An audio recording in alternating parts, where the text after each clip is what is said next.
Alright. Getting right into it.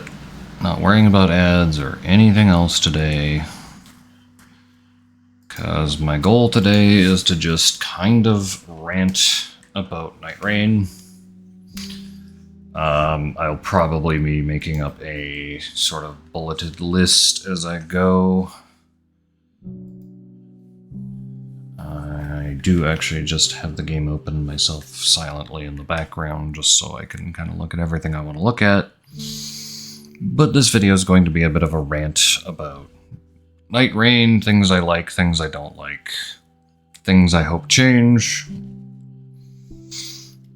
And the easiest way, I think, personally, for me to do that is going to be kind of break it down into various things.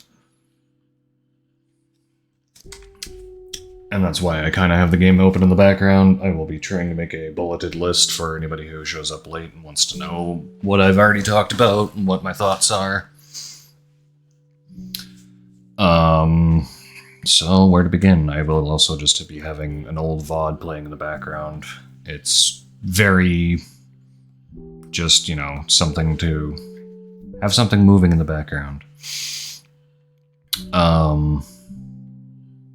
So yeah, to begin, I do like Nightreign. I'm going to say that outright. I love the game, and I want it to be better. That's why I'm even making this rant to begin with, because I hope they improve things, I hope things change, I hope they continue to add more content. I just want it to be a better game than it is, and that's coming from a place of love.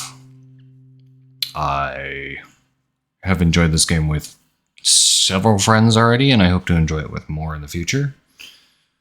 It's very fast-paced, very different from Elden Ring, but still in the same vein. So, you know, it's helpful to have knowledge of Elden Ring, but at the same time... Music's a little louder than I wanted it to be. Anyways, in the same vein, it's lacking something that Elden Ring has, so it's not quite as good as Elden Ring in my eyes, but it is a very fun game. It's very multiplayer-centric, which is fantastic. I also wish I could have turned off my ping on Discord today. So anyways. The first thing I'm going to talk about, I think, is just I'm going to go down the list of characters, because that'll just make my life easier. And I think I'm going to definitely start with Wilder, which may surprise people because I main Recluse, but I don't want to talk about my favorite character right away because that's, you know, my favorite character. I might even just save my favorite for last. So Wilder, you've got his passive.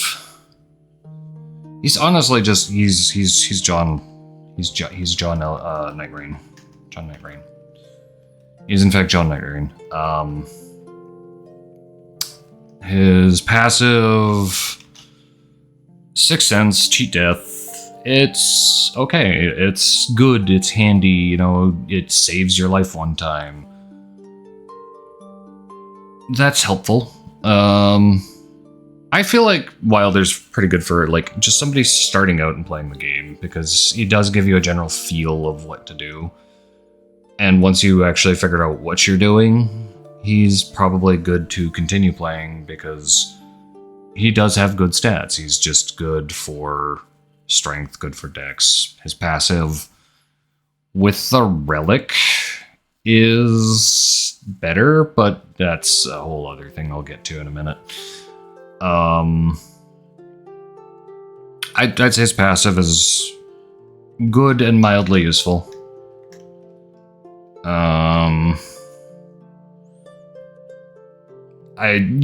Mildly useful. It's much better after they,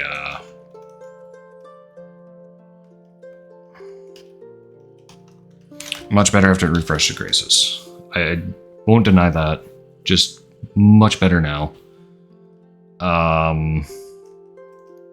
His skill, his claw shot.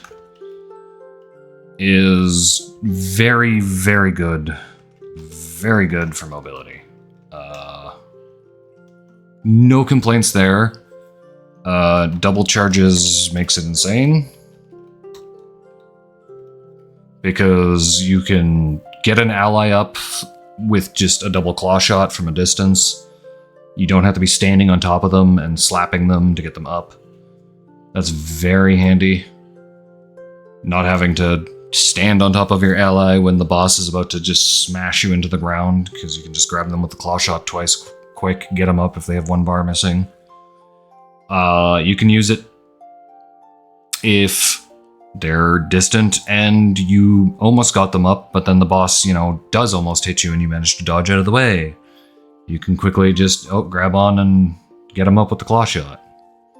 It's a nice little bit of ranged damage. Yeah, it can clutch a revive or dodge. Yeah, and you can dodge really far with it. Like large AoE. Like Gaping Jaw the other day had his giant AoE lightning thing, and it was like, if I don't get out of this, I'm gonna die. And I just quickly used my double charge, got out of it, no worries. His ultimate, the Onslaught Stake. I didn't make a thing. Ult, I would say... His ult is just kind of insane.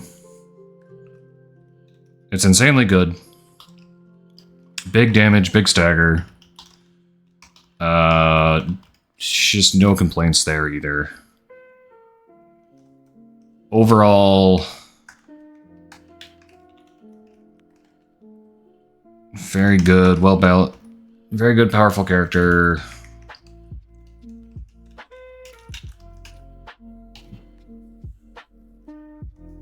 Relics, though. I want to get to this. This is... So, we're talking about Wilder relics first, because the relic system in general, I'm not too keen on. Because most of the effects are either useless or insanely good, and there is almost no in between. I won't even get into the just generic ones, but I'm just gonna go into the game here. We got 4 unique relics to each character. Wilder, you get the art gauge greatly filled when your ability is activated, so they're talking about the passive ability. That means when you almost die, your art gauge gets filled up a huge chunk. I think it's something in the neighborhood of 15-20%? 25? It might be 25. It's a good chunk. It feels very niche, to say the least, because you almost died, whatever just struck you. Most of the time I find I always end up triggering my passive when I'm least expecting it, so my ult is usually already up. Because I don't use it every single chance I get, but I try and use it anyways on Wilder as quickly as I can. Mans goes crazy with his ult, knocks things over really good. So there's a lot of times where you can clutch an ult and just either get an ally up, knock a boss over to stop a huge attack, or I've even done both just recently.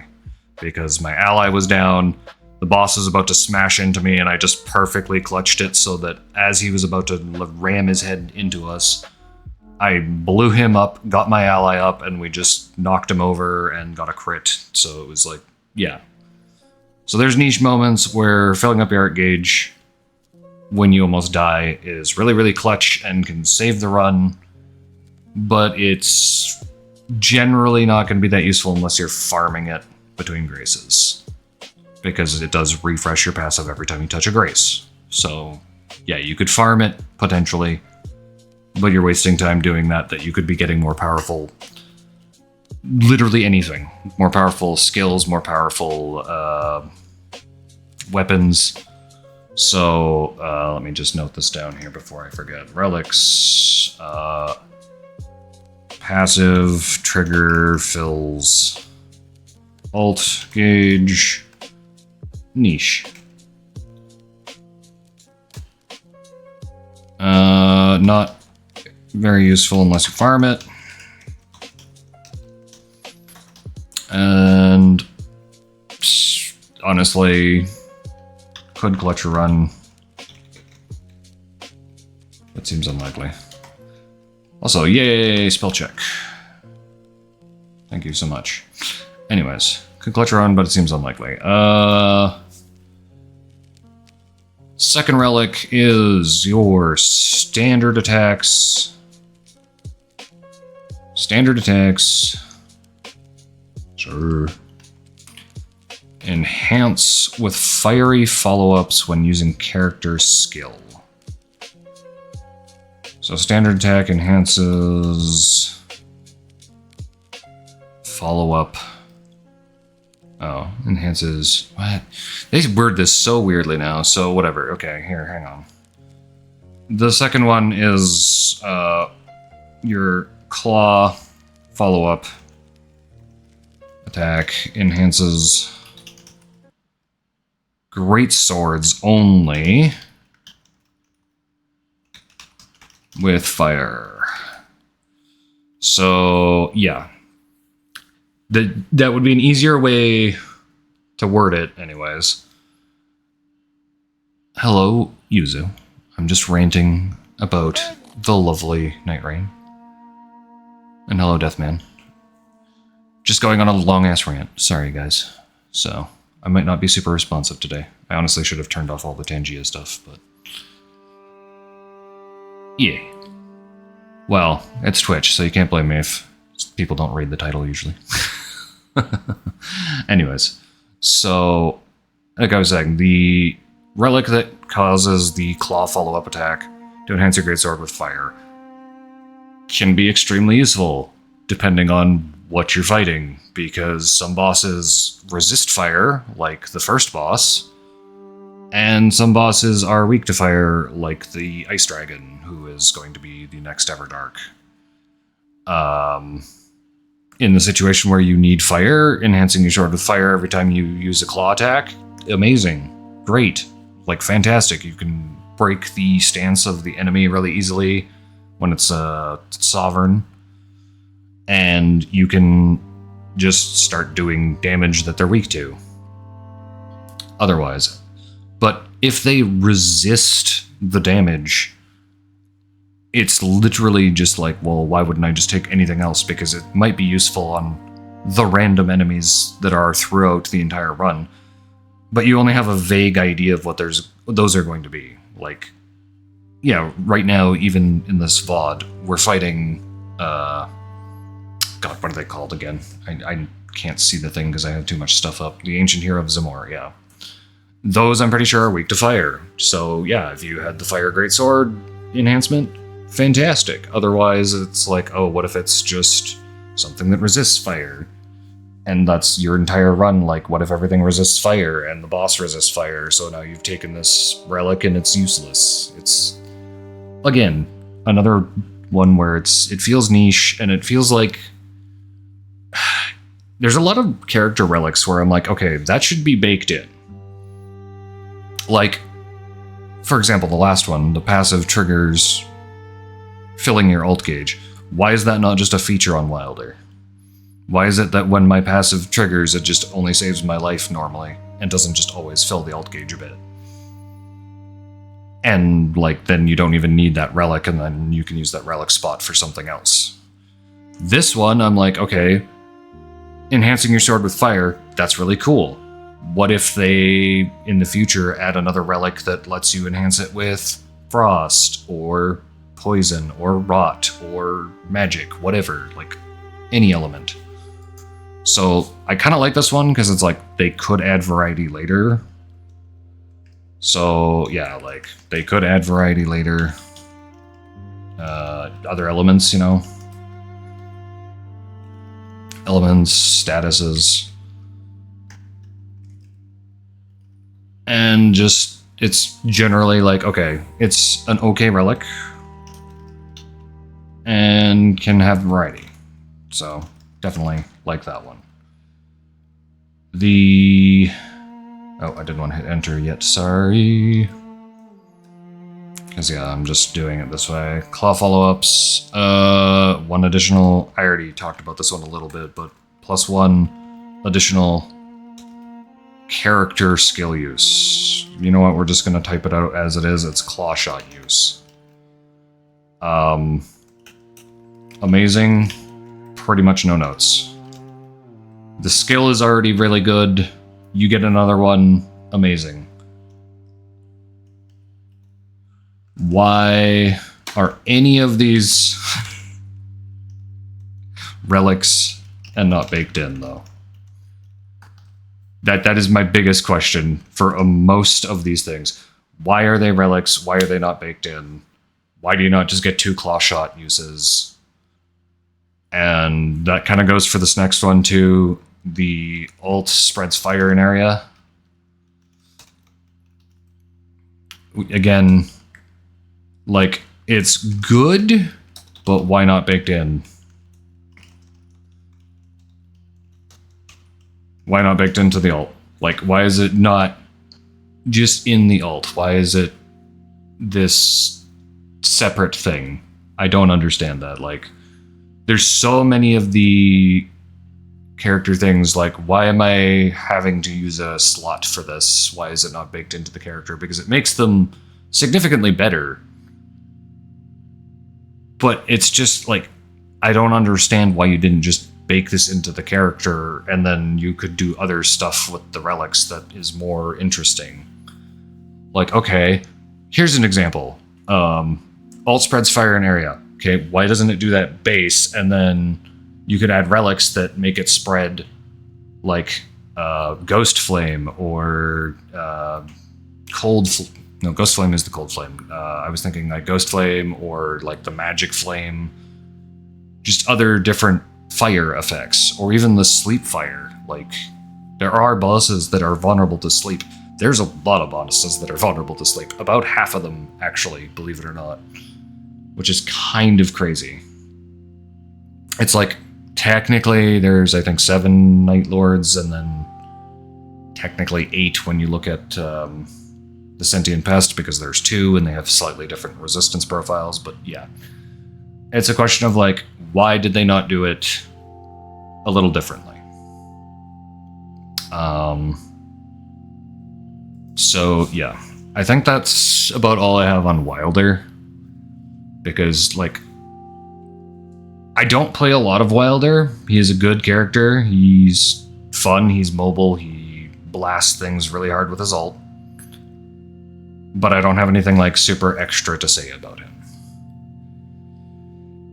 How can I do this in such a way that I talk about people in a different order here? Let's go to Raider next. I'll go up, down, then right, left. With exception to a few things. So, next bullet point, we're talking about Raider. Raider, big beefy boy. Big beefy boy likes getting hit, because that's about the summation of his character. We got the passive is Fighter's Resolve. Taking damage boosts your retaliate potency, so your character skill. Great! I break from the crowd. God dang it. I'm on the hunt. I'm after you. Should turned off raids. I smell like I sound. I'm lost and I'm found. And Alright, I'm alright. hungry like the wolf. Since you're doing this to me, Ray. Put on a line. It's discord and rhyme. I'm on the hunt. I'm after you. Just doing a Mouth is rant alive, today. With juices like wine. And I'm hungry like the wolf. I hope you enjoyed Neo 2. I'm probably not interacting super much with chat today because I am just doing a little rant video and I want to try and get through it. And I'm just talking about pretty much everything in Nightreign as much as I can today. Because I'm going to try and get through all the characters and all the Night Lords and just, at the end, make like a list of things I want them to add. Doing well, glad you're back to streaming, even if it's rant time. Yeah, it's a lower energy thing out of me today, because I am lower energy, but I still have work later, so I'm just trying to get this done. And thank you for the raid. Raiders, feel free to stick around and listen to me yap about a game that I have played too much of and will probably still continue to play too much of in the near future. We will see. But yes, where was I? I was talking about Raider. The big beefy boy who wants to get hit. Pull up my notes again here.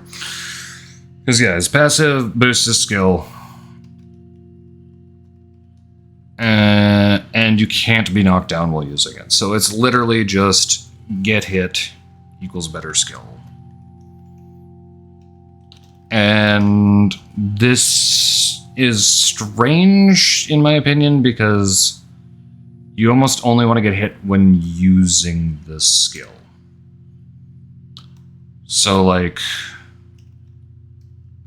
it's strange but good.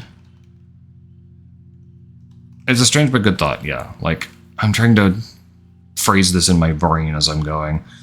Because, like, I'm just going to move to the skill as well here, which is Retaliate. And you assume attack stance and pummel vigorously. So, this is really cool because it reduces the damage you take. Sorry, the damage you take. Reduces the damage you take. And then you strike them really hard. Then strike the foe extremely hard. Big stagger. Okay damage. But even better with passive. So you want to do like this whole thing of like you activate your skill, get slapped during the skill, and tank the hits and slap them with the powered up skill, but like you don't want to take hits outside of using the skill too much because you have a limited health bar. And that's especially true against the actual Night Lords. Because at that point, you have no other way of healing other than the flasks you gathered on your run and any passives that might slowly restore your health. And that is the key word, is slowly, because you cannot restore much health beyond flasks and the Crimson Tears. Even like regeneration things, they only regenerate like in the neighborhood of 1 to, I think at most 10 health. I don't even think 10 health is the thing. I think it's like 1 to 5 health per second at most. And most of the time when you're getting slapped, you are losing a large chunk of your health bar if you are not in your skills. So I think I like what they're thinking with, you know, a big beefy boy who just wants to get hit and just hit back even harder. I think they missed the mark just a tiny bit with him. I do like it. It's just a lot of people just end up using big heavy weapon and smashing very hard, which is totally a fine strategy for him too. It's just really cool to think of like the HP just soak up the damage tank. They just need a way to make him a little more capable of healing himself afterwards. Like, actually, I just had a thought because of the VOD. Thank you for having the VOD in the background, brain. Like, that's a great idea. In the Rot Swamp specific map, there is the buff that when you get hit, you can recover some health. And there's even a relic that does that as well. But because Raider likes the big, heavy, slow weapons, it doesn't recover as much HP because you basically need to attack like 3 times in the next 2 seconds to get your health back. And he attacks 1 time in the next 5 seconds usually, so he doesn't even get that half the time if you charge up an attack. Like, you can use his slower attacks, but or his quicker attacks, sorry, that are weaker, but they don't heal very much anyways. Like, it's proportional, but it's not proportional because the time it takes to swing the bigger weapon is increased disproportionately to the health recovered for it. Just like quick, not actual stats, because I don't know the stats on it, but it's like if you swing small weapon, you get 10 health back. If you swing big weapon, you get 20 health back. But small weapon swings 3 times in the time it takes to swing big weapon once. So it's like small weapon is much better at recovering health. So yeah, there's that. Next up, his ult is the big pillar. Pillar totem.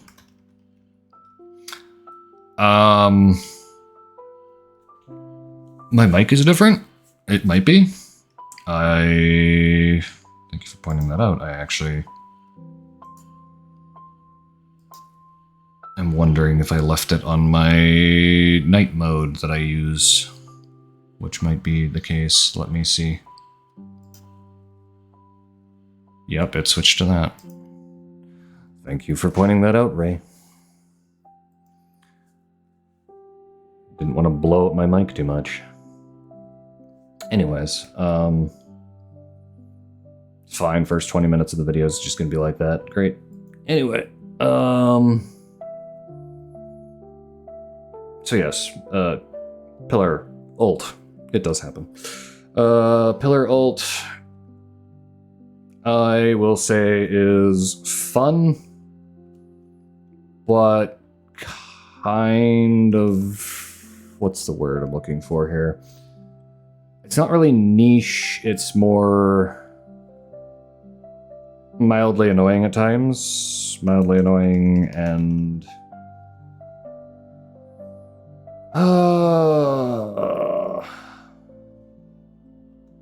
situational. Oh, I'm gonna say situational because the long of it is you use this, it staggers the boss, it gives you some iframes, it does a chunk of damage, and then you and your allies can do plunging attacks. Plunging attacks are fun. Boss gets stuck in it a lot. If smaller, anyway. Rewards get stuck in it.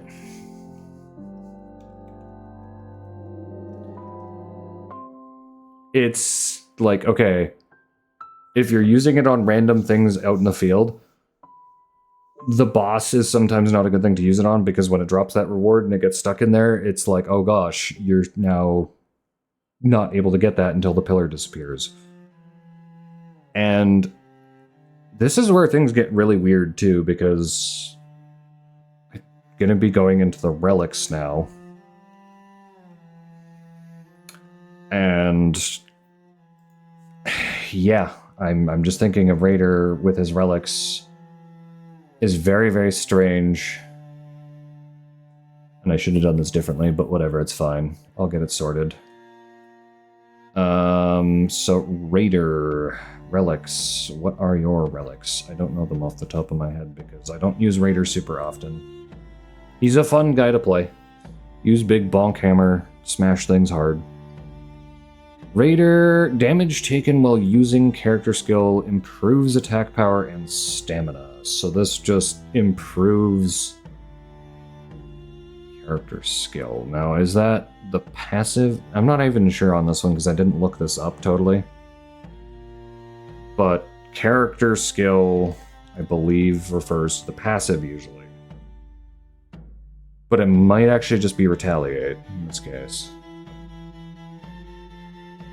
Ultimate art, defeating enemies near Totem Stella, improved boys near Totem Stella, yeah. Okay, so there, he has more things on his ult than anything else. So this is actually, I think, just his retaliate skill. I'm pretty sure. I'm going to just retaliate question mark.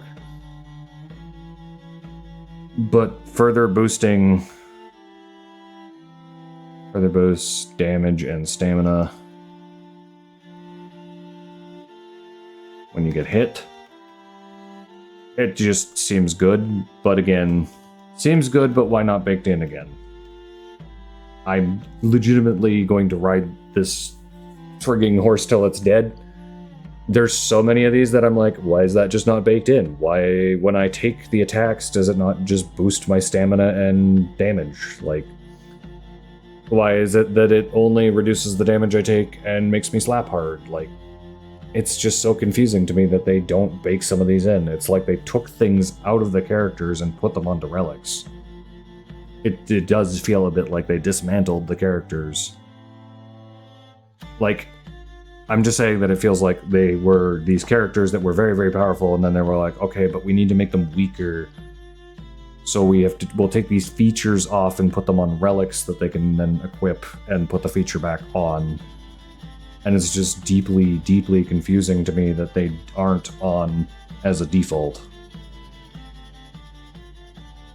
And again, some of the features feel like, okay, this is a thing that could be baked in, but then also be modifiable by the relics. So I'm going to start skipping some of these because they are like this. And I'm going to just say, like, all the other relics are for alt. 3 out of 4 of them. Sorry, 4, not 5. Duration on the alt is good with the other relics. Okay otherwise, because it does buff your teammates' damage, I believe. So, like, that's cool, but at the same time, it's alright. Duration also...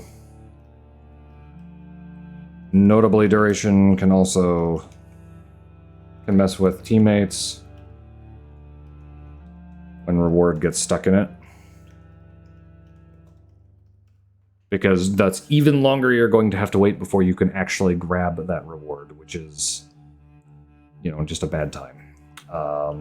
And that does happen on occasion. We have the defeating enemies restores HP. Restores? Yes, that's how you spell restores, guys. Don't worry about it. Not very useful, since the HP amount is very small. Because to my understanding, it is quite a small amount. Improved poise is niche, but useful. And hard to measure. Because a lot of the poise buffs in this game are just hard to measure, because it's like, well, how many extra hits does that give me? How much percentage do I need to do anything? It doesn't really tell you these things. And it's really, really hard to measure because you can only really just, like, put on the relics, go to the testing area, and let the dummy slap you. And it's like, the dummy doesn't do a ton of poise damage. And it's not like you can, like, oh, see, will this boss knock me over? So there's an interesting idea. Maybe add, like, different enemies as test dummies that you can switch out with the settings menu, because I know when you go in the settings menu, you can adjust your level and a whole bunch of other stuff in the training area, and that's great. That's actually fantastic. I love that. So big kudos to them on that. Here's the biggest thing for Raider.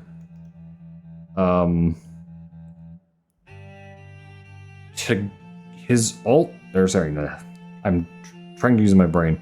Specifically, 2 out of the 4 relics, both for Totem Stella.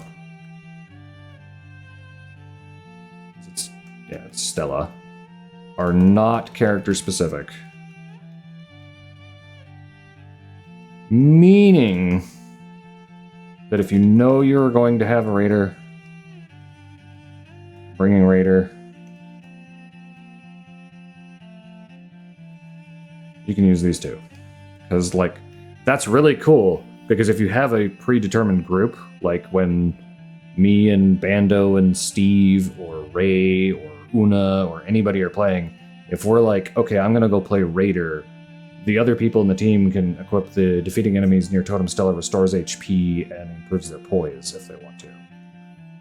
Not many characters want to improve their poise other than Raider, and I'm pretty sure they won't stack if you have multiple Totem Stellas. I've actually never checked, but that would be a hard thing to check because you would have to have 3 people play Raider, all of you equip the thing, and then all of you use your ult at roughly the same time. Which, by the way, I've seen somebody do that, and they don't stack vertically. You can make a gigantic platform out of 3 Totem Stellas, though, which is really kind of cool. Except if the boss gets stuck inside, because then they're just stuck in a gigantic platform that you can't do anything about for whatever duration. But overall, again, Raider is a fun character. Big bonks. Takes hits well. But limited healing makes him less fun. I think they could make it better if, like, they had some way for Raider to regenerate health better. Because that is the biggest thing, is, like, you're a good tank by, you know, just using your ability and tanking the hits and then slapping the boss, and it will usually stagger them. But, like, if you were trying to do a solo run Raider tank for some reason, I don't know why you would do that.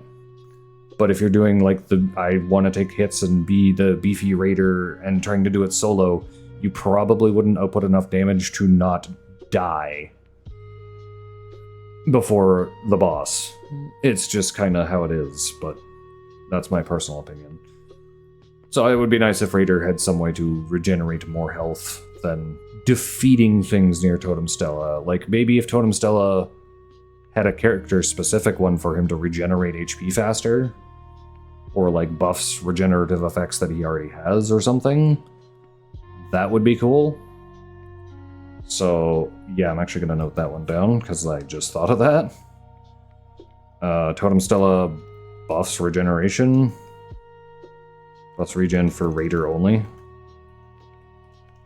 Like, it's just an idea, but, like, hey, why not? Let the Raider be more beefy tank, take the hits, regenerate my HP, boy. Like, that's my personal opinion of what they should do with them, but, you know, it would be cool to see.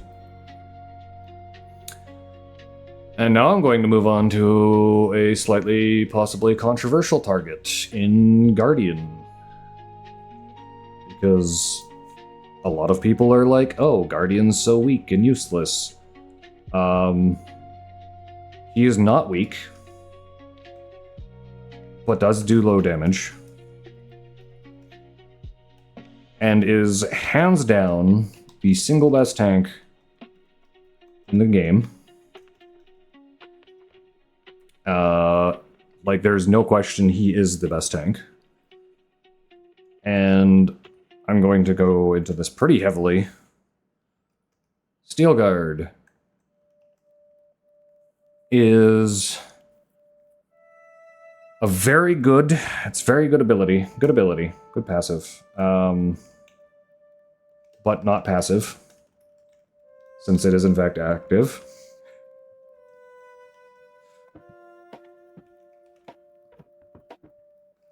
Because, I don't know if you know this, but passive means something that happens without you doing anything. And in order to activate his Steel Guard, you literally have to be blocking and then press a combination of 2 other buttons, specifically the stick in a direction and the B button.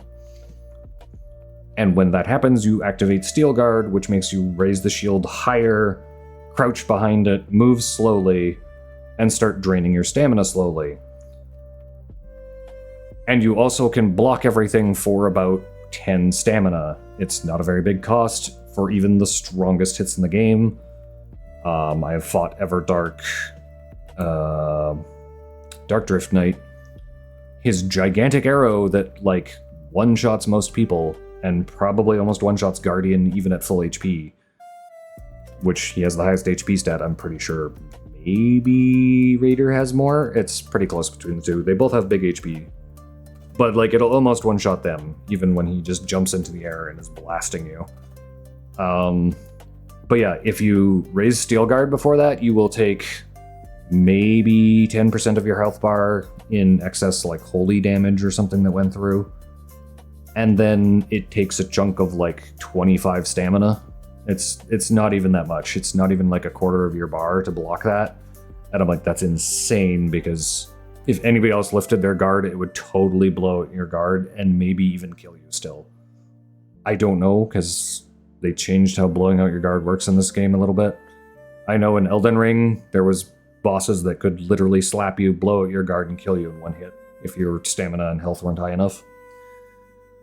This game, I don't know if that's still the case. I know they'll blow out your guard and then usually not do damage, but there might be cases where you would take damage.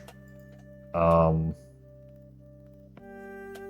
yeah, generally speaking, very strong. I don't like the stamina drain. I feel like the stamina drain should decrease or vanish on higher tier shields. So like what I mean by that is like when you start with your basic gray shield, the shield should obviously, like when you raise Steel Guard, drop your stamina at like whatever rate they have it at currently.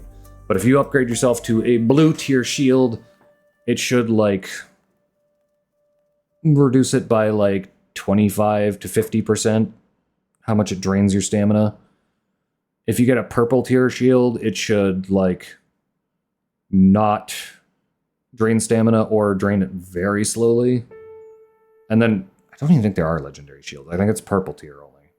So since there's no legendary shield, I guess if you can forge a legendary shield on the mountain, maybe if you get a legendary shield, it gives you a very, very slow shield regeneration, like half of what you would normally regenerate with it just up. It's just an idea. I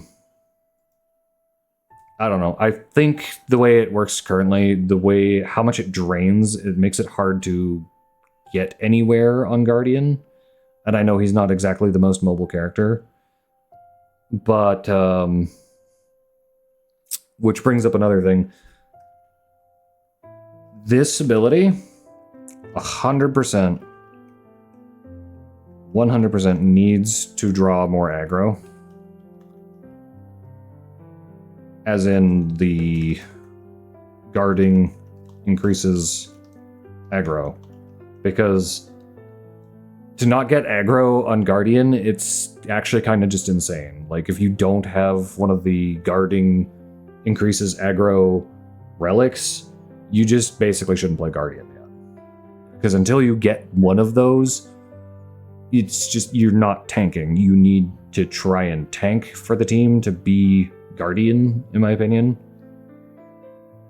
Otherwise, why not just play a different character? Because Guardian is not about dealing damage, it's about tanking for the team, CCing enemies, just being supporty and tanky. Like, he is very good at what he does, but he's not very good at dealing damage. That's not to say he can't deal damage, but he doesn't deal a lot of it, even at his best. So, like, yeah. The Whirlwind is... you literally make one little wind gust, knocks enemies down, okay damage. Not much to say here. I will get to that one probably later. But yeah, Whirlwind as it stands is just okay. It's like, okay, it knocks enemies over, kind of knocks them about a little bit, does a little bit of damage. It's okay. It's not good. It's not terrible. It's okay. It is like a 4 out of 10. Ult. This one is very good. So yeah, it says leap up and dive back down to raise a protective aura. Does some damage. Good stagger. Instantly raises downed allies that are hit directly anyways. And if you hold, it makes them invulnerable. Invulnerable for about 5 or 6 seconds, I think it is. And it's interesting because the holding thing is useful in niche situations. It's really nice to use to just res your allies. He's very good at that too. And using your steel guard and guard counters, you can very much tank that. And not noted even here, though, is unique halberd moveset. Allows charged guard counters. And they don't mention that, but they are actually very good. Cause high stagger, decent damage, depending on your weapon, obviously. But, like, it's just a matter of, like, you need to kind of study the enemy's attack patterns to even get the guard counters in as well. So, again, the character is very good at what he does. He tanks, he studies their attack patterns, and then once he starts getting them down, he starts countering. And when you start countering, you start knocking them down. And when you start knocking them down, your allies get more damage in. And just generally, he is very good at helping allies. Not a good solo character, but definitely good in situations where you're helping your allies. Relics. We are going to go into these fairly quickly, but we're going to just go down the list. Actually, I'm going to go up the list this time. Not listed in his character specific.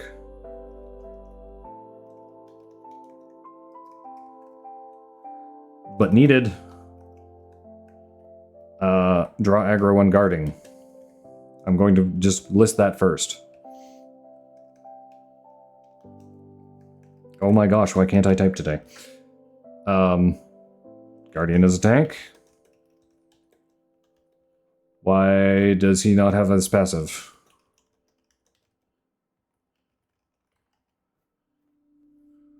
Like, it's straight up, like, you built this character to be tanky. It is 100% clear Guardian is meant to be a tank. Why does he just not have passive guarding gives aggro? Like, I don't know. It's so confusing. I have no reason that he shouldn't be, and just... Like, you can put that on a relic still, in case you have, like, a raider who gets a really good shield and wants to tank with it, so that he can do that. But, like, the raider needs to find a shield to do that, so it'd be weird to equip it on a raider, but... That's a whole other thing. I'm gonna get into the actual character-specific ones now, but I could rant about that for, like, an hour on itself. Like, why is that not a passive effect? Why is it anywhere else? Create Whirlwind when charging attacks.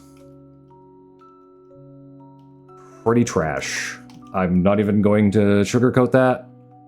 It's like your ability. It's a single burst. Doesn't do a lot. And requires fully charging strong attack, which takes forever. And does not count charged guard counters, which is a crime. Like, that is 100% a crime. You gave him the unique moveset of halberd charged guard counters, and then give him a charged attacks cause a whirlwind, but didn't put it on the guard counters. What? And, like, I'm okay with this one being a relic, but it's just not worth it. It's not even worth the slot. If you have literally any of his other character specific ones, they are just better. I would not use that one. If it went on the guard counters and was on another relic that I'm using anyways, then I would use it, probably. But I'm not going to seek this one out ever because it's just kind of not that good.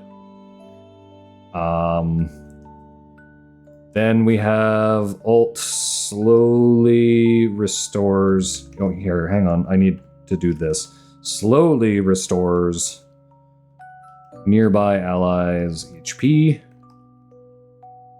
while active. So for this, you need to hold it, which is fine. There's this whole thing with his ult of like, I was thinking about this the other night a lot, actually.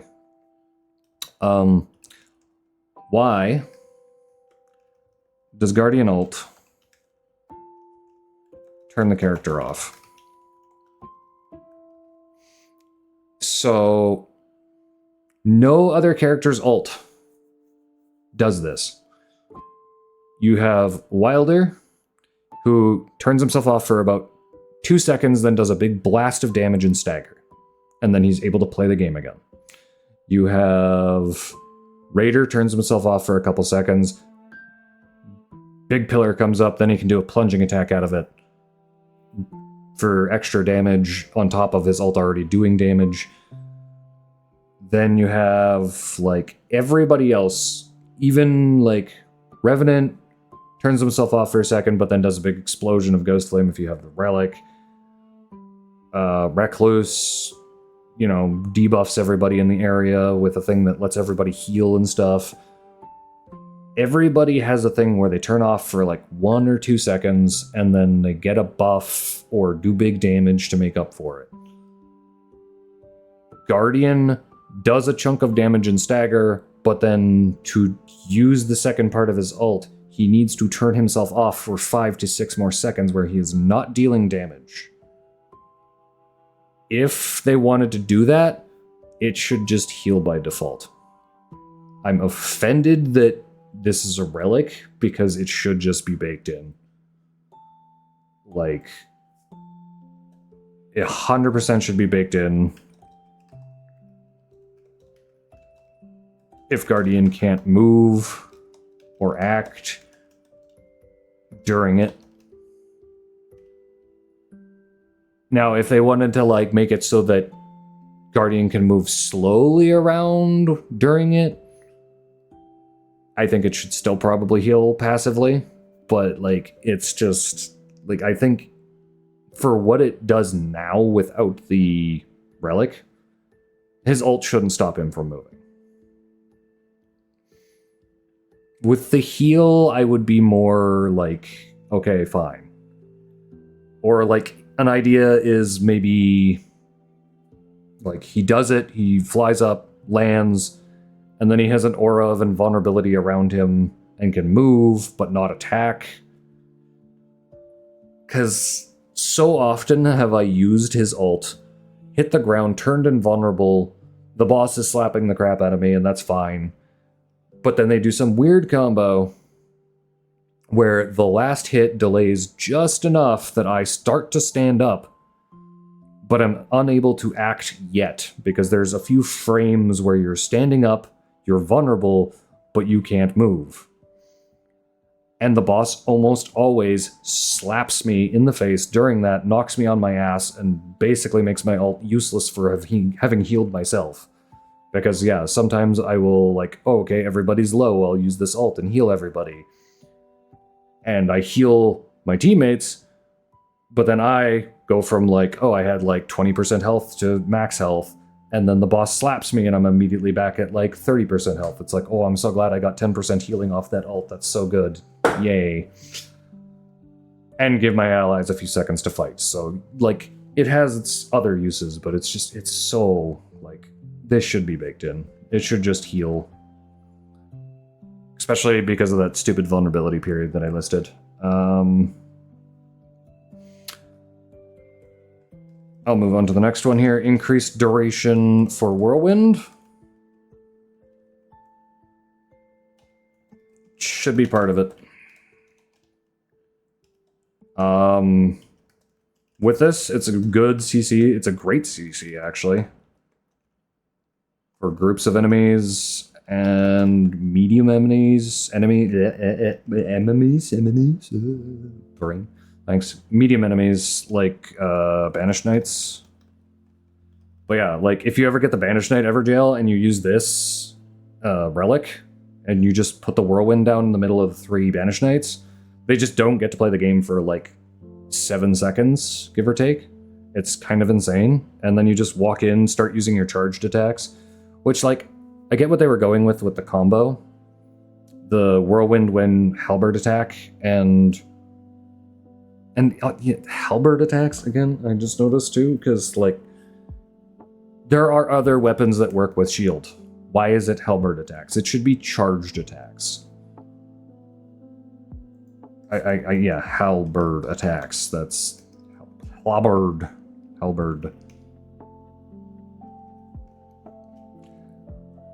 Why no spear? Or other shield-based weapons? I'm just going to put that in brackets. Sorry about that, but yeah, but like, why not? Why not spear? Why not everything else? It's so... like, they limited Guardians so hard on this. It's so weird to me. And like, maybe they have another Nightfarer coming that's going to be good with spears and such, but... like, I don't know why they wouldn't just make... Guardian better with a few other types of weapons or something. It would just sit better with me. Like, even just give him spears or one other weapon. You know, like, something else that works with shield. Give him something. But, again, why not naturally part of the skill? It's useless otherwise. I maintain that.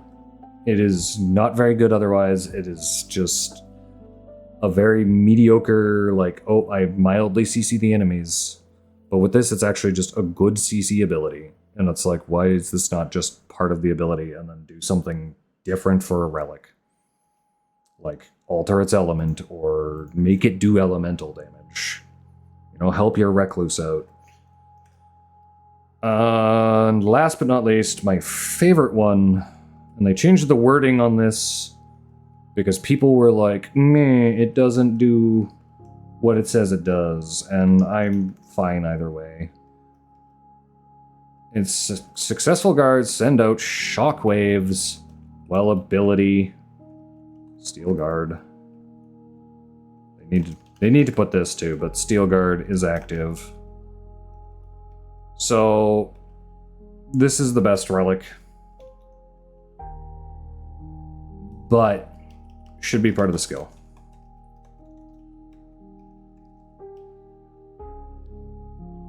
Or at least, to some degree, it should be part of the skill. It's very, very good. And people are like, oh, it does such minimal damage, it's trash. They forget that Guardian is not about dealing damage necessarily. Guardian is about being a tank, being annoying to the boss to the point where it comes up and tries to slap you in the mouth and it hits your shield and it does basically nothing to you. This is fantastic and makes fighting Everdark, Darkdrift Knight absolutely a breeze. Like, to the point where once you learn his moveset, I don't know if I even went down fighting him in my most recent fight with him. And I kind of just clutched up and was reviving my teammate and just absolutely having a blast. There was a few times where I got a little nervous because I had to raise my guard and my health was kind of low. But I had a good shield, so I was able to just tank through it. And I remember the first time I tried Guardian against Darkdrift Knight, and I actually managed to just, like, we were doing good as it was, but I was like, I want to finish this fight in a really stylish way. So I went running up to him when he started to charge up his arrow rain, raised my shield, and all of the shockwaves blasted him to the point where he fell over and I got a crit to finish him off. Because the amount of stagger damage these shockwaves do is actually kind of crazy. I think they might have even nerfed it a little bit. because I haven't noticed it doing quite as much, or they maybe gave it a bigger cooldown. But either way, it seems like they nerfed it a tiny bit. It's still very good. I would still recommend using it on Guardian because I have made several bosses just outright off themselves. It is actually kind of crazy how many bosses will just aggressively attack your shield even when they bounce off of it, and just continue to knock themselves back with their own like hits and deal damage to themselves because you're doing shockwaves. I absolutely love it. Should still be part of the skill. Just my opinion. And then they could have a relic that boosts the damage or something, but then I would just want that to be part of it. But they could have like a relic that boosts the damage. I think it's acceptable with how powerful the other characters are that Guardian should get a little bit of a buff. Guardian needs buffs, but is still a good character. Tanky support character. Very good at stagger. And tanking up, if built right. I know the ads are going now, but I'm going to continue on through them because I don't have a huge amount of time today. And I think now that I'm past Guardian, things are going to go a little quicker. Because we're getting into characters that I either really like or really don't like one way or the other. And I won't have a lot to say about Revenant, probably. Squishy small girl that everyone plays wrong. Just gonna say that straight up. Passive necromancy got nerfed. Sucks a lot now.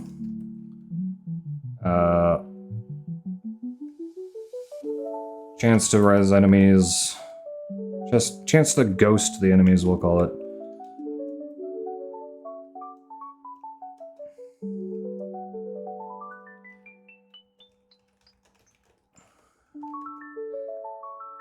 Like, I'm pretty sure before it was 100%. If it wasn't 100%, it was close enough to 100% that it felt like almost every single enemy got rezzed as a ghost. And it just made playing Revenant better. They nerfed it. It's now like a 50-ish% chance or something, I think. And I've had like an entire camp of enemies where I killed every single one and I lost every coin flip. So it's like, it's too low. They need to buff that again. Summon Spirit.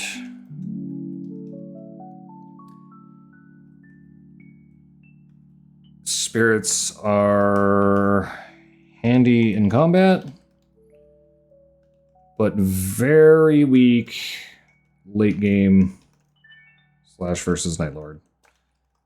100% just sticking to my guns on that. I saw a video that you can make them dodge by resummoning. It doesn't help much unless you're wholly focusing on that, and the damage they deal isn't worth the fact of just keeping them out that long. I just don't think the spirits are strong enough. They need to make them scale better with the character's level. Like,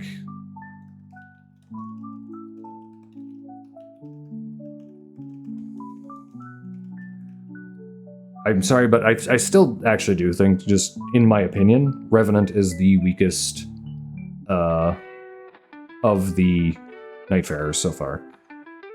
That's not to say she's unusable, but legitimately her kit is the weakest, in my opinion. Kind of like, Guardian is good at one thing, but doesn't excel anywhere else extremely. I feel like every song on this is just getting slightly louder. Or didn't remember my volume setting, whatever. Sorry about that. I am...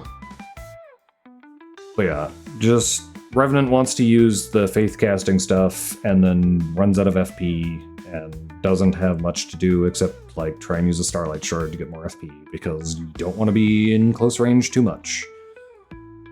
Ult. However, I will say good things about the ult. You release Vengeful Ire to make yourself and nearby allies immortal. Become immortal? Decent. Decently strong, in fact.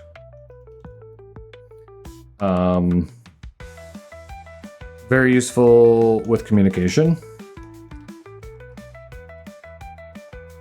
Since otherwise allies are likely to heal themselves. It's also hard to spot when it ends, which can wipe a run pretty easy. Overall, good ult, strong ult. It's like, oh, what if we took the thing where you can basically not take damage from Guardian's ult, but kind of like made it a little bit weaker and now you can just move around. And I'm like, okay, that's neat, but kind of stepping on Guardian's toes a little bit with that. Revenants. Relics.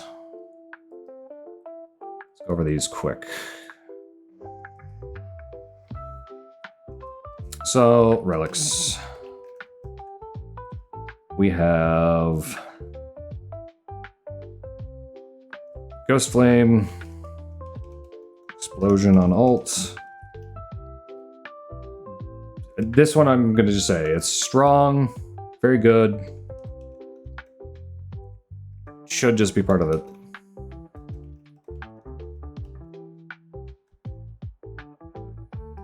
Or have variety.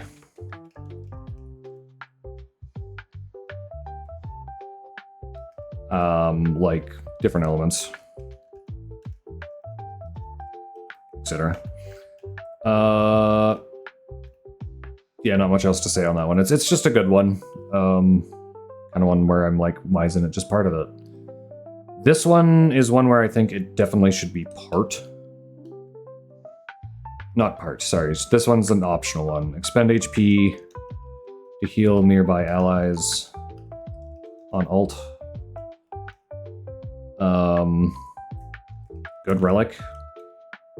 Optional feature to heal. No notes. Like, really just no notes on this one. Because very useful when low on HP.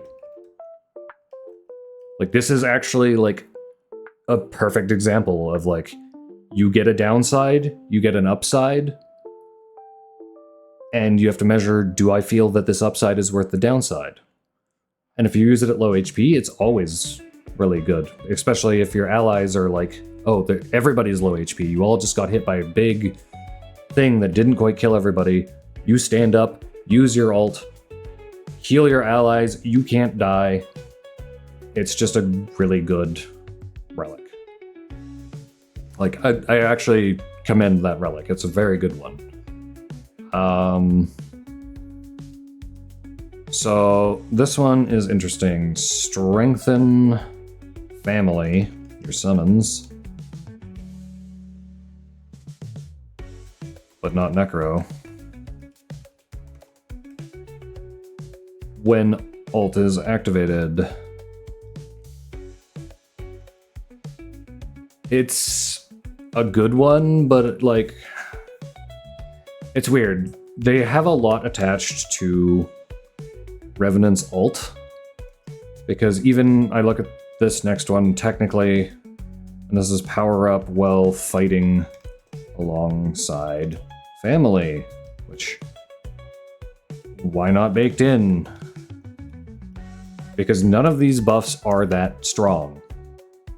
Because the Page gives you health regen, the Skelly Boy gives you defense, and the Pumpkin Man gives you offense. Maybe it's reversed on those, but like, it's not a big buff. And the regen is borderline useless at, I think, 1 HP a second. So it's like, Why not make those part of the summons? Why don't they just give you that buff? And why doesn't using my ult automatically strengthen family and allies? Like, why does it only make you immortal and that's it? You can make it heal and buff people. I don't know. It just feels like they took Revenant, made Revenant's ult way too strong, and then we're like, oh, we're gonna gut it and put everything on relics. Again, like, ult feels like they gutted it and stuck it on relics. I just 100% don't understand why a lot of these aren't on the relics. Like, the things that drain your HP and heal allies, or do something else, or like have some other downside but with an upside. I understand those being optional relics. Makes 100% sense. Love the idea. They need more like that though. But yeah, like that ends my Revenant rant because Revenant is not one I use super often. So we're gonna move right on to the next character, which is Iron Eye. And I'm gonna throw y'all off with my pronunciation of iron, because when you say Iron Eye, it's like, why is everybody saying I earn? There's no earn. It's iron. Anyways, just weird English things that have happened over time. And nobody's free of that one, because the British just say it iron. And it's like, where did the R go? You guys removed it. I don't understand. No English-speaking person is free of that one. Anyways, rant about English over. Iron Eye. We have a very intended support character that plays like a DPS character. Because his passive is Eagle Eye, which is just increased item drops from foes. Then, like, that's it. It's just he's keenly observant, things drop more. Good for support. His skill, marking. Decent damage. Very mobile. Marks enemies you hit. Like, just really good. I don't have much else to say about it. It's a very good escape tool. It's a very good offensive tool. Boosts damage from everyone. 10%. Staggers enemies when it breaks. Whatever, foes when it breaks. Very good. No notes. Like, I can't make any notes on it. His ult. It's wilder ult, but bigger and ranged. Overpowered.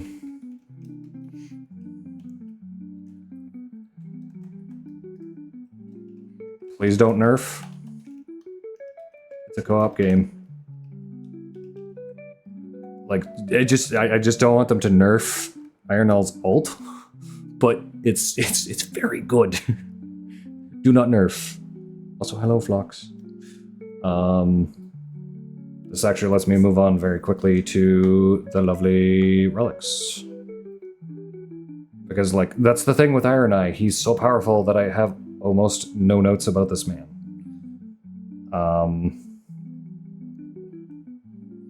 Let's go down the list. +1 skill use. +1 mark use. Mark dash use.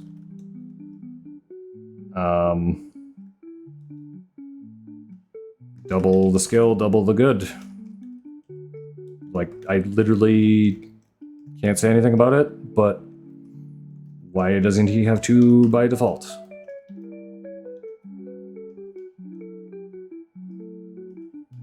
That's again just, I'm going to beat the dead horse. Why no double use? I don't understand.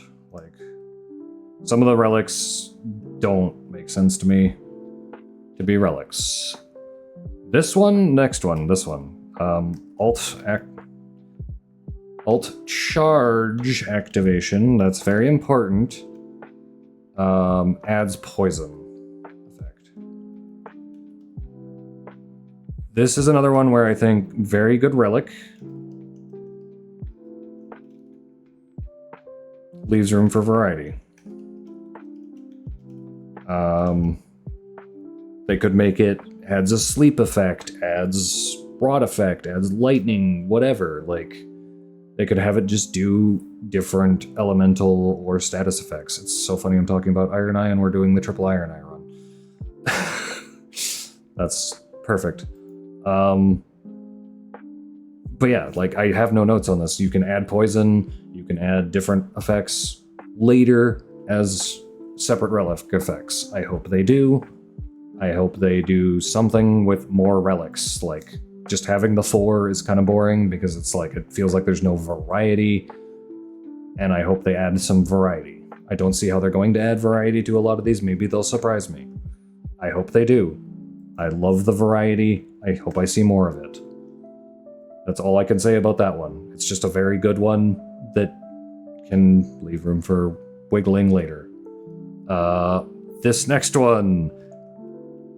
Boosts thrusting counterattacks after ult. Useless. Literally, the damage output you gain requires precise timing. And even though it will count on the bow, like, you can shoot a guy with a bow from a distance as he's about to attack, but you would have to perfectly time it just before he attacks every time with such precision that your DPS is just going to go down. So, like, if you're trying to just output more DPS with this, it's trash. Throw it away. Don't bother with it unless you absolutely just have it on something else that has something more useful. His last relic extends duration of weak point. It's okay. That's an okay one. Not usually needed, but can clutch stagger sometimes. It's basically it. It's just legitimately okay. It's not bad. Won't complain about extra duration on it, but they could have just added more duration. Again, I don't feel like it leaves a lot of room for variety. So yeah, Iron Eye is just a good character. He's kind of broken. I'm going to move on again, because I'm trying to get through all the characters, at least. So we're moving to Duchess. Duchess has, I believe, reduces stam usage. Here, I'll even. I don't have, like, generic comments on Duchess, but her passive is reduced stam usage on attack. I think dagger attacks specifically. That one I'm not sure of. Dagger attacks and dodging. Plus double dodge.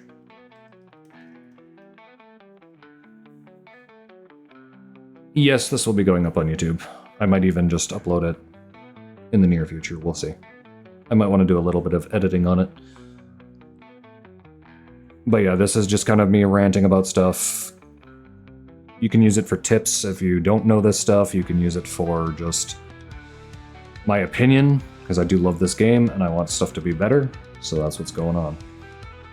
But yeah, Duchess double dodge and stam usage stuff, great. Makes her very mobile, very dodgy, very hard to hit, which makes her a more viable melee user. Maybe I'll get the game in the future vlogs. But yeah, don't mistake this for, hey, Duchess is a melee user that can also cast spells. She is a spellcaster that can also melee. is what she actually is. She is quite squishy. If you do get hit, you will dive quite quickly. She does not take hits very well. Daggers are an interesting choice, but they make her very quick, very, like, strikes a lot. Makes the FP restoration on hit very good on her, because you go in, you take a few hits, you get enough to cast your spell again, you cast a spell, rinse and repeat as necessary. She does about 90% of the damage that Recluse does with any staff in the game, and she does about 80% of the faith casting implements with compared to Recluse and Revenant, I believe. And meanwhile, her dex is actually a B, which I believe means she does 80% damage that another dex user would do, like an S rank dex user. So yeah, she's a caster. Moving on to her abilities. Restage. So this basically takes damage you did and does it again, but half. Counts for hits to stagger though. So these hits that you restage can cause enemies to stagger, which is kind of crazy good. Overall, the ability is really good. I'll get to something about it later when I get to the relics. Overall, good ability. Ult is absolute trash. I like good for rezzing during Night Lord, and that's about it. That is all it is good for. The Night Lord's on your ass, you use it, you get a couple frames of invulnerability while you turn invisible. The boss no longer sees you, you go res your ally is now visible. It's finicky. Like, it's finicky because I've seen it not work when allies get hit and fall over. Doesn't work on downed allies. And the enemy can still hit you if they were in a long combo. When you use this, it's just so often I've just seen Duchess's ult do absolutely nothing. It's kind of just not good. There's nothing good about it that I can even really think about other than, oh hey, it lets you res your allies like one time. Or if you're in a big group of enemies on the actual map, you only have to worry about the one enemy if you hit them, and that's it. You just deal with that one enemy until they're dead, and then you go deal with one more enemy until your ult expires, and then they all just come after you anyways. So there's niche uses for it, but it is very not good. And it doesn't even really feel fitting for her theme either. So like, I'm not sure what they were going with there. Just really don't like Duchess's ult. It's not good. Duchess, your relics. I don't know these off the top of my head, so let's see what we got. Difficult to spot. And silence footsteps. After critical from behind. AKA backstab.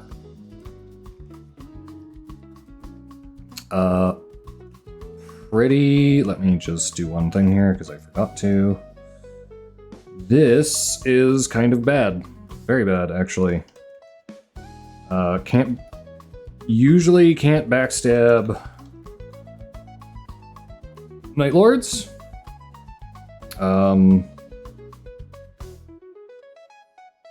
Good for dropping aggro sometimes, but not good at all.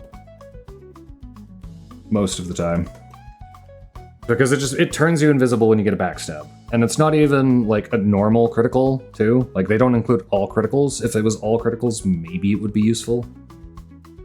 Like, just make it all criticals. Just make it all crits. Because, like, if I knock the Night Lord over and stab them, let me turn invisible for a few seconds. What harm does that do? Turning invisible in this game is garbage, because you turn invisible, the enemy loses aggro for a few seconds, then you slap them one time, and all of a sudden they're like, oh, there you are again, and even if you're invisible, they can still see you. So it's like, you get one free hit.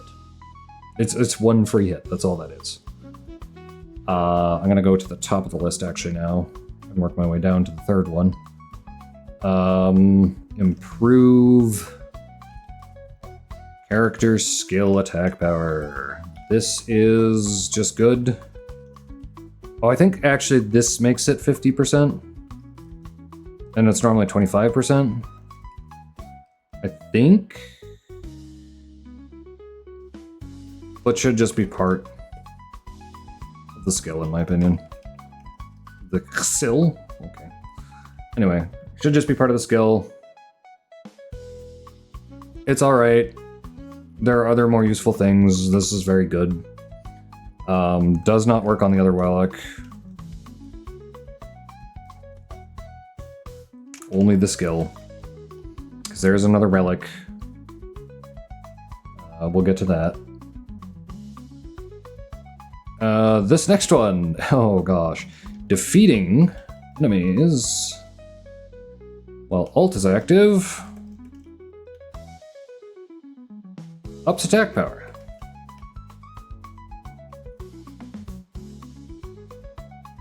Pretty garbage. Like, it's not permanent.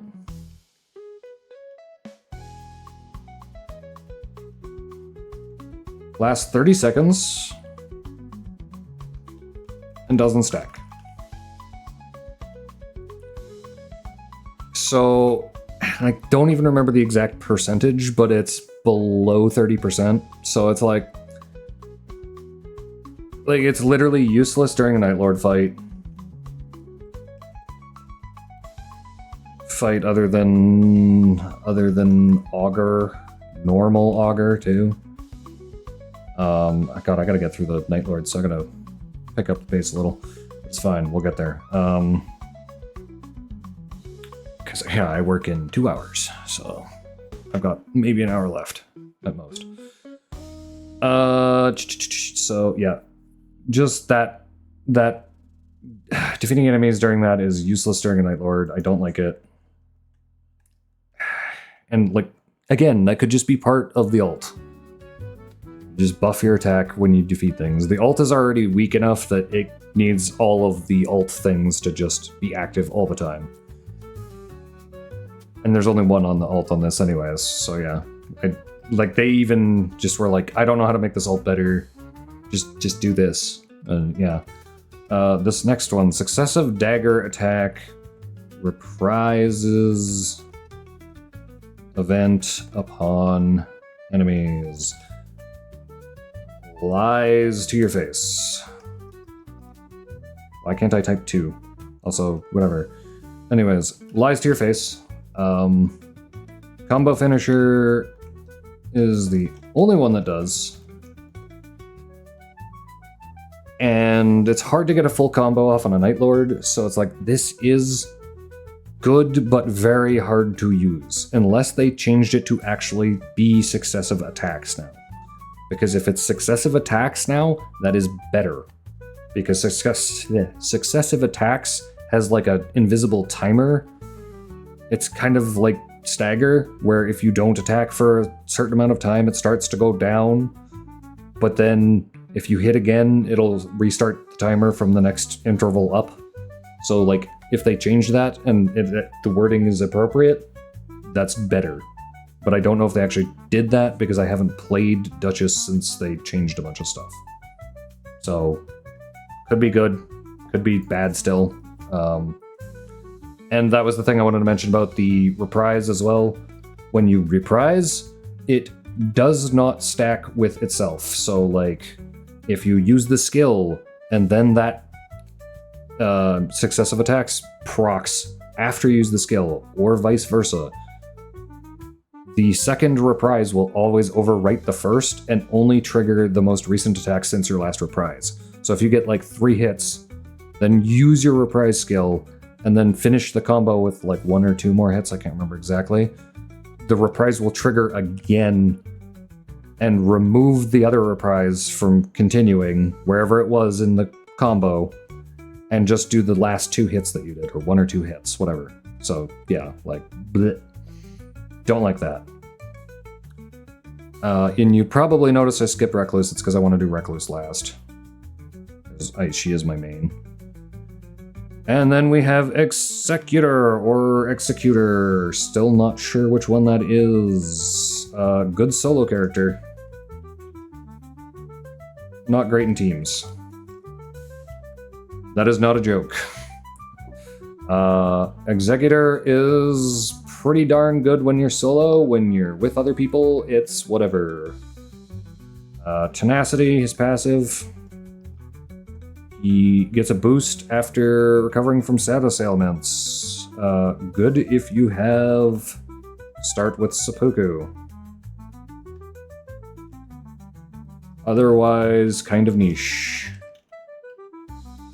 Self-triggering statuses is very hard to do.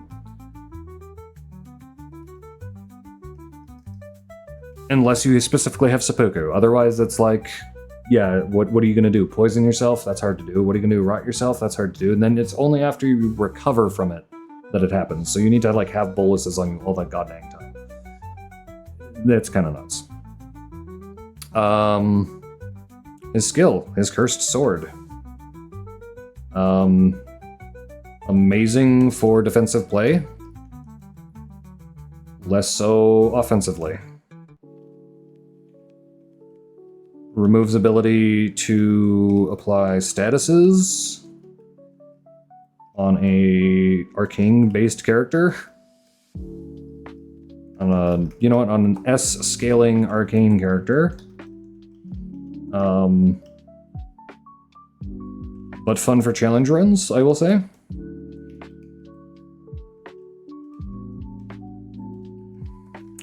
Not that hard though. It lets you parry the world. It does just let you parry the entire world.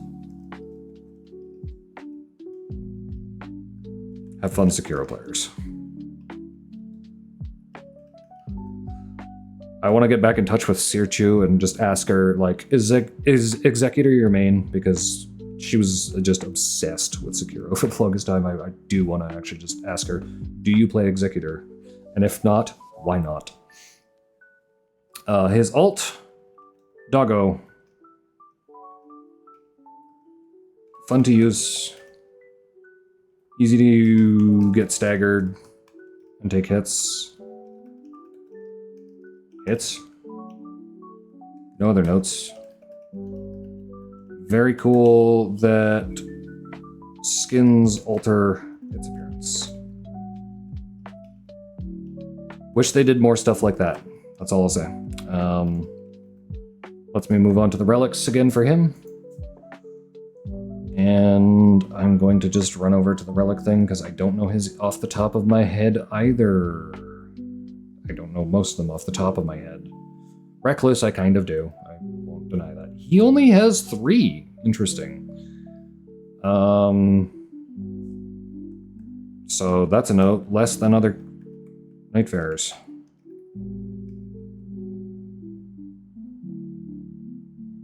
Left some stuff baked in, maybe? Anyways, the first one is skill boosts attack, but drains HP on attack. This one is interesting because it lets you play this weird... You know what? I'm just gonna list all 3 of them real quick, because then character skill active... Unlock use of cursed sword, restores HP. And the last one is roaring. Okay, that one's a different one. But these 2. Good combo relic, but might need to be 1.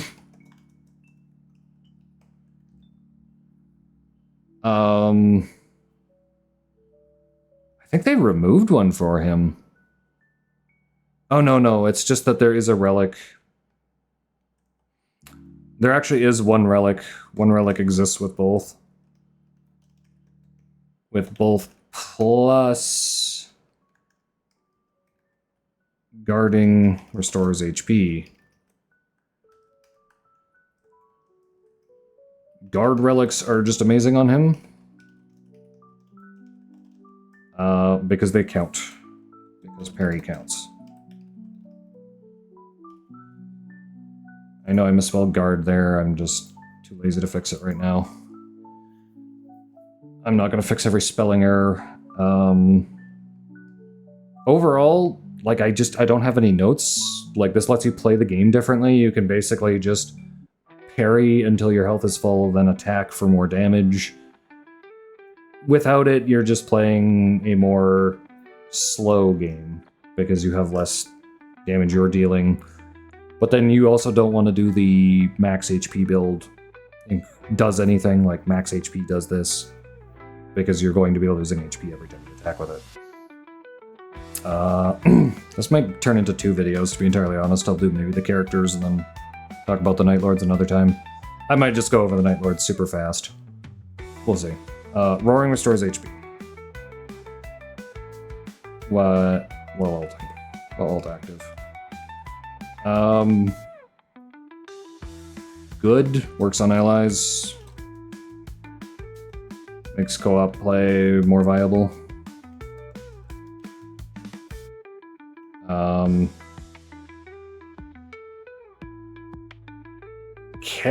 It's weird.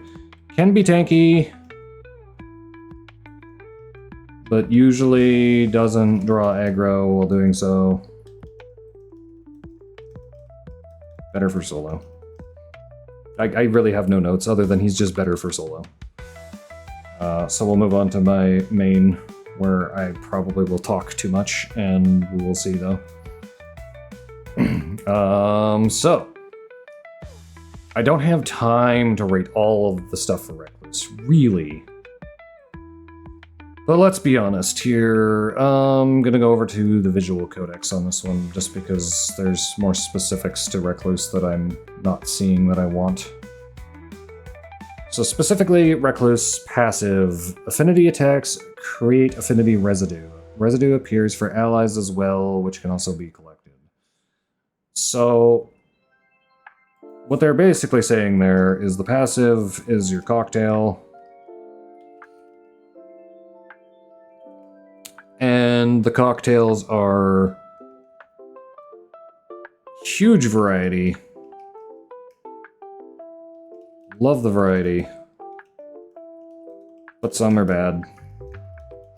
Well, some are amazing.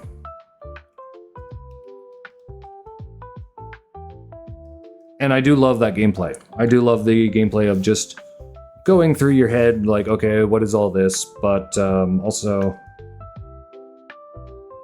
triple Recluse, near impossible to play. Because you pull each other's cocktail elements off of the creatures, and then it's very hard to make anything but the cocktail you're trying to make, unless your allies are just pulling your elements off or something like that. You'd have to communicate about it, but yeah, it'd be difficult to play. Solo Recluse, also very hard to play. I've been doing that.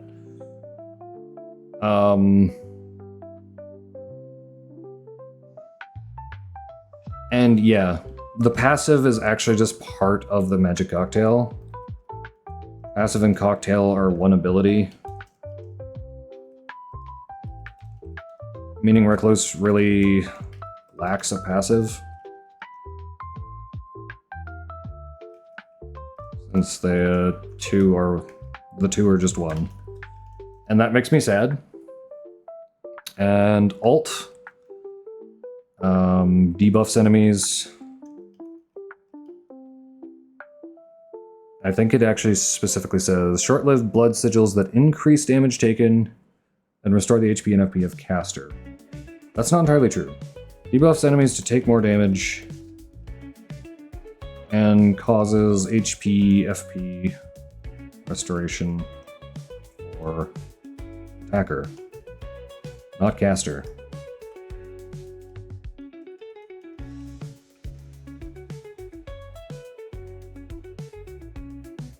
And Deathman for the cocktail, always having an OP cocktail ready is not entirely true, because once you use it, you empty the cocktail meter and have to refill it. So having it always ready is very difficult to do. Because essentially what you're doing is you're holding onto a cocktail for later, and then you're burning through your FP. Which if you're in the open world, that's fine, because you want to probably save that big cocktail for like a big boss, and you can just use the graces to restore your FP. But you want to be using that to restore your FP when you're fighting a boss.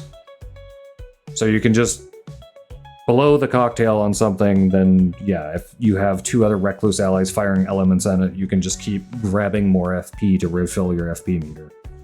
So yeah. You could probably do a crazy triple Recluse thing, but you'd have to communicate really well and just time everything really well.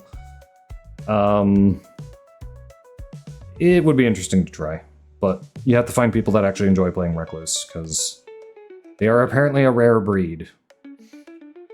I enjoy Recluse, but very few of my friends do. Let's quickly go into relics. This will actually probably be a quick one, because I don't like most of her relics. I do like the concept of the first one, because it is one of the ones that you suffer blood loss, boost attack when you use your ult. And I do like this being a relic, because it is an optional effect. You suffer a negative, the blood loss, gain attack power, which applies to all of your spells and everything. Like, this applies to spells and weapons. It's just a good relic. Offers variety, you know? Lets you do a thing you can't normally do. Some people would be like, oh, why isn't it baked in? I'm like, nah, that shouldn't be baked in, because it has a negative on it. So it's like, if I want the extra attack power off my ult, I'll take that. Otherwise, no. Ult use boosts max HP. This one, I'm confused why it's not baked in. Again, feels like they just gutted something off to add as a relic. Like, especially if you use this in conjunction with the blood loss, you gain a chunk of max HP, and then the blood loss goes off your old max HP, so you lose less HP technically, and have more room to gain HP when you're hitting the enemies that now restore your HP when you hit them. So I'm like, okay, that's cool, but why is this just not baked into the thing?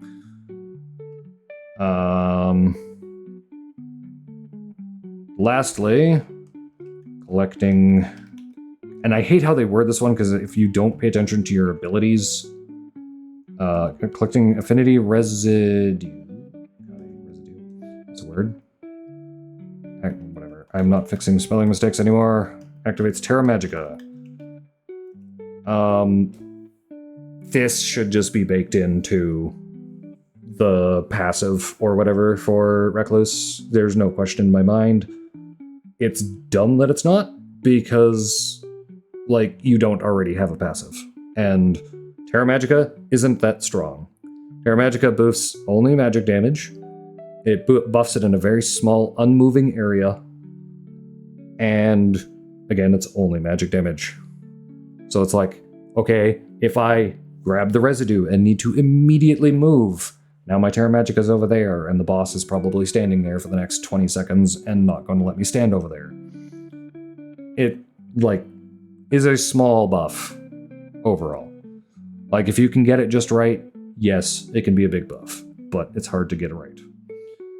And I think it should just be part of it.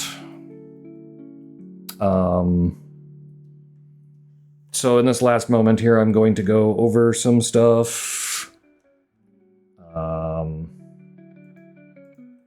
I'm going to just say, first of all, Everdarks so far.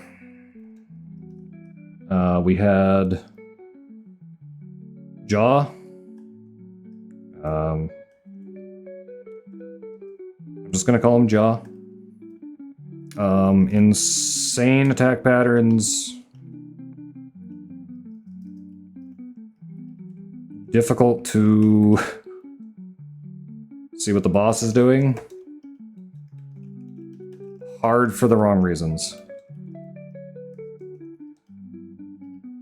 Easy once you figure him out.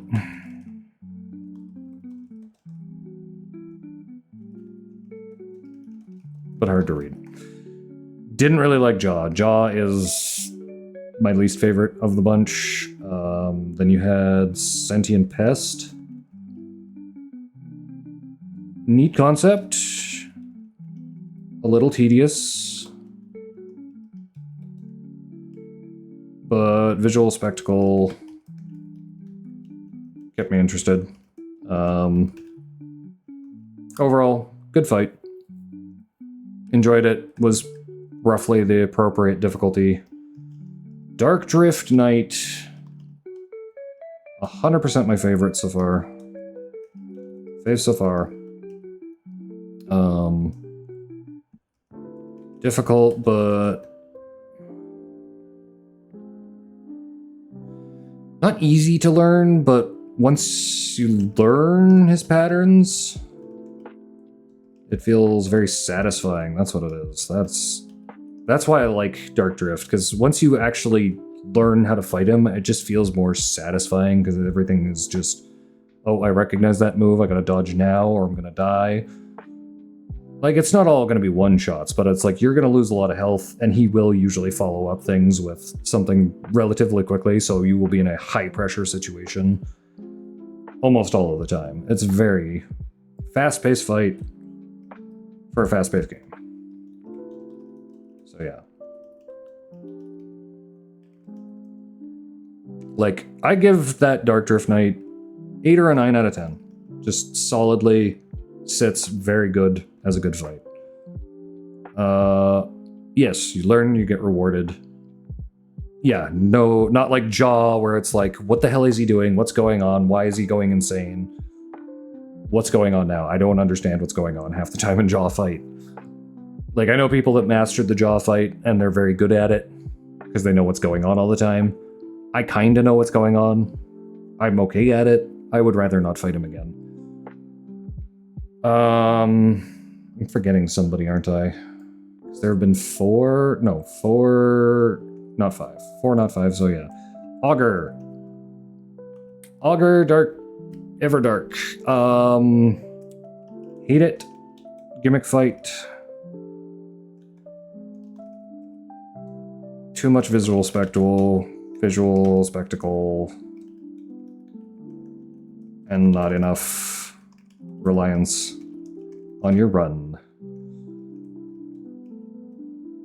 Because they give you a weapon.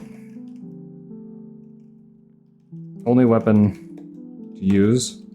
So nothing mattered. 100% do not like Augur fight. Like, all of his attacks, once you figure them out, are not too hard to dodge. It's like, okay, even Recluse, it's just like, okay, I just want FP, so I'm using Recluse, but then I was like, I don't even need to do that, because when you charge the art on the weapon, it just recharges your FP, so you don't need to do that. So it's like, well, what's the point of the Recluse, and what's the point of this doing magic damage? Why does it do magic damage? Why does it fly so far away that nobody can hit it? Not even Recluse or Iron Eye or anybody. It's just so far away all the time, it doesn't matter. And then even if you do knock it down, because we did knock it down, I was curious and ran up to it with a lightning spell that did AoE damage, assuming, oh hey, that'll probably do a big chunk of damage. Didn't do squat. Like, I was better off just using the Giant Slayer. Or, not Giant Slayer. Storm Ruler. Yeah, Storm Ruler weapon art. That's what it is. But yeah, like, it's just...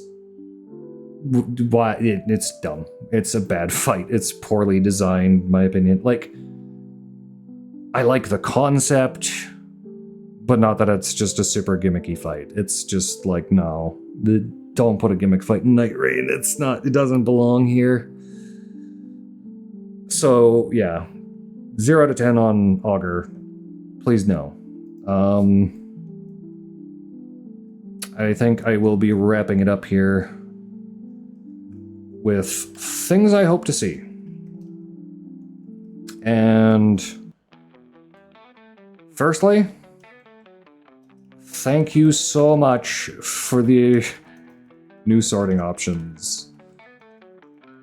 11 out of 10, so much better. I cannot, like, this was something I wanted, and they added, and I'm so happy they added it, because it's so much easier to find everything you want, and it's so much easier to make this video, because I was able to just look at the relics in the game with it muted in the background, and be like, okay, this relic, this relic, this relic. Don't like them, whatever. Like, I can just look at them, I don't have to go find them in my giant thing. And I was going to make this a note of a thing I wanted, but they added it as well. Selling stuff right when you get it.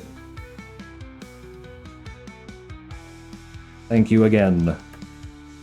Seriously, finish a run, you get a bunch of garbage relics, then it's like, okay, well now I should probably go sell these, because that way, you know, I won't keep them around forever and have all this garbage. I still need to sort through all the garbage I do have, because they didn't have this feature at launch. But that's fine, I can get to it eventually, because now, when I do get garbage relics, I'll just sell them, because it's like, oh hey, I should probably sell these before I go to the next screen. It's not like oh, I have to go all the way over there and find them and then sell them. It's just, no, you push one button, you sell it. If you really like one, you can favorite it. 10 out of 10, good job. Duos. You again. That's another great thing they added. Sometimes I just want to play with my one friend and I don't want to deal with a random idiot. Yay, thank you. I have no more to say on that. Stuff they are adding, obviously. Nightfarers.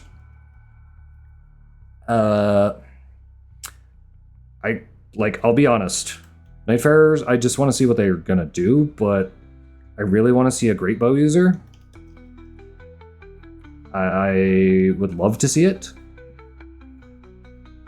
I don't think they're going to add it, but it would be really cool. Night Lords, this one's weird. Because I want to see Night Lords, I know they're adding more. I want to see something like old returning favorite bosses. But like at the same time, those are better as night bosses. Like maybe buff them or something.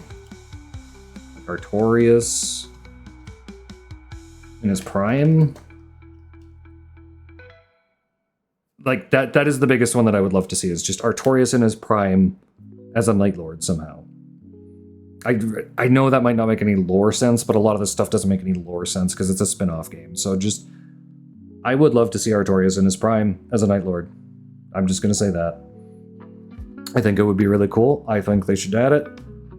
100%, I would love to see them buff existing Nightfarers. Like, add relic effects to abilities. It should have been part of the ability. I would like to see that personally, because like Guardian without some of his relics is useless, and like that just shouldn't be a thing. A character shouldn't feel like a trash character if they don't have relics, because almost every character in this game feels good without relics. Guardian does not feel good unless you have relics. But like, I felt like a god fighting Dark Drift Knight on Guardian a few times. It's kind of amazing. He also needs a good shield to do it, mind you, but still.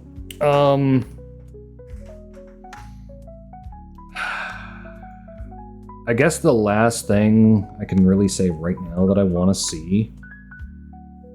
Well, there's a few things. Like new maps. New shifting Earth. Better shifting Earth. Because some of them are not great. Don't love them all. I could rate those at some point, but I'm just trying to get through this at this point because I'm almost at the end and I'm almost out of time. And let me see. There was one other thing I was like, I would really... Oh, yeah. Legendary weapons for all types, even if they have to add new ones. Because... like, it feels bad, because, like, you look at Wilder. Wilder has access to... 1, 2, 3, 4. I think at least 5 legendary weapons. And that's just, you know, in his category, where he has a unique moveset with them. Guardian has none. And he has shields and halberds and just nothing. And that's kind of... that's kind of insane to me that he has just no legendaries with 2 weapon classes.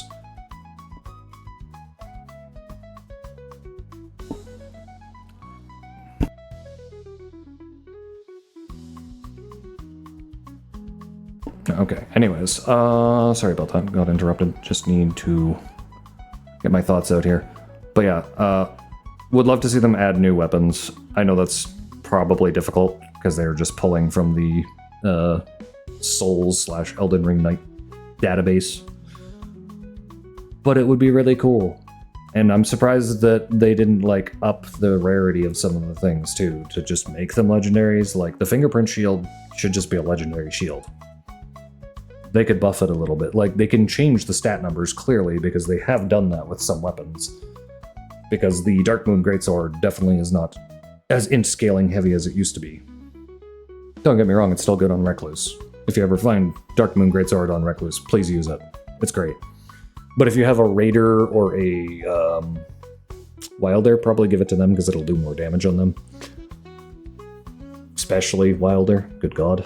That's actually kind of an insane thought. What moveset actually overrides there? Can he do the correct moveset? I'll have to check that out later. But yeah, I think it'd be cool to just buff some of the things to actual legendary and buff their damage and or like guard rating appropriately. But yeah, I still do love this game. I want to see more amazing things to come. I know they're already adding a lot of stuff that I want to see. I can't really think of anything that like needs to be added. Was something I had a thought about a long time ago and now I forgot it, but I would love to just see buffs to like Guardian and Revenant because they need them. Add more relics with more variety. That's the one. More relic variety for like character specific stuff. Like I said, there's, you know, like Iron Eye gets poison on his ult. Well, why not make that fire or rot or sleep or whatever? But yeah, that's just my opinion. Yeah, I really have nothing else to say, but I love this game. I hope they improve it. I hope they continue to add content to it. And that's going to be it for my stream and my video today. Since this is just a video, I'm not going to be rating anybody, so if you want to head somewhere afterward, feel free. I'm just going to cut her out there. This will be on YouTube in a little while. I might do some editing to it. We'll see. As for everybody who is lurking or hanging out in stream, I will see you tomorrow. I'm going to be playing Expedition 33. And thank you very much for being here. Bye-bye for now.